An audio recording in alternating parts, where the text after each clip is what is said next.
Bonsoir à toutes et à tous, bienvenue dans votre 19 ans en Normandie. Voici les titres de l'actualité de ce jeudi soir. Nouvelle journée de mobilisation devant les centrales nucléaires de Palluel et Penly contre le projet Hercule. Blocage et rassemblement pour cette grève menée par une partie des salariés. Ils s'opposent au plan qui vise à diviser EDF en 3 entités et craignent une future privatisation du groupe. Ce jeudi était donc marqué par la 3e journée d'action en moins d'un mois contre le projet Hercule qui vise à réorganiser EDF. Les opposants dénoncent un démantèlement. Ils étaient mobilisés dès 5 h ce matin devant les centrales nucléaires de Palluel et Penly. Les explications d'Odile Longueval et Judicaël Rousseau. Une centaine de personnes rassemblées à la centrale nucléaire de Palluel. Un blocage de voitures à Penly. Tous se mobilisent contre le projet Hercule.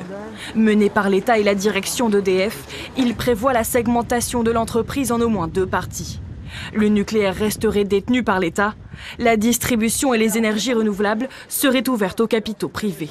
Les salariés d'EDF redoutent une hausse des prix pour les consommateurs. Comme pour les autoroutes, on a vu la tarification qui n'a fait qu'augmenter depuis la privatisation.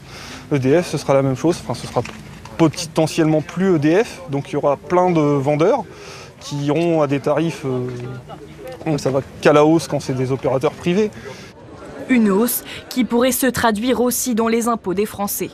D'après les syndicats, la distribution et les énergies renouvelables sont les branches les plus rentables de l'entreprise, alors que le nucléaire peut coûter très cher. On dit, rendez-vous compte, on va garder l'industrie du nucléaire sous le giron de l'État. Très bien, sauf que nous, on ne rapporte pas grand-chose, en réalité, on coûte énormément. Et donc, à terme, non seulement les factures vont augmenter, mais les impôts vont augmenter aussi, parce qu'il faudra démanteler toutes les tranches qu'on va fermer. Dans la mobilisation, des députés de l'opposition.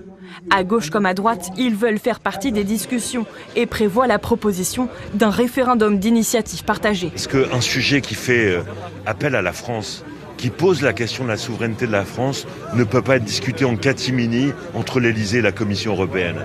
Le Parlement doit donner son point de vue. De son côté, l'exécutif se défend et assure que le projet Hercule ne menace pas l'avenir d'EDF. Nous garantirons l'intégrité d'EDF et nous ferons en sorte qu'EDF reste le fleuron industriel national qu'il est aujourd'hui. Partout en France, des centrales nucléaires ont baissé leur production pour protester. Près d'un quart des salariés d'EDF se sont mobilisés aujourd'hui.